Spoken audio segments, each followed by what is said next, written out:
Ano yan? Puto yung ulo? Parang walo-walo na eh.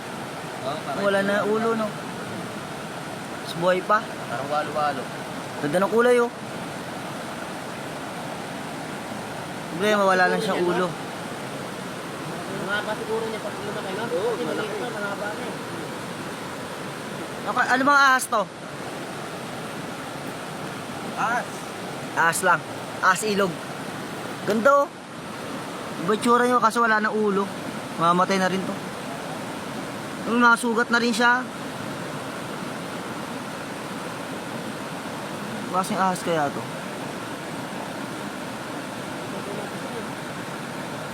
Wawa, oh. May sugat na siya. Wala nakakita ng gantong ahas. Malit pa lang to. Pag lumaki to, gano'n kaya kalaki to.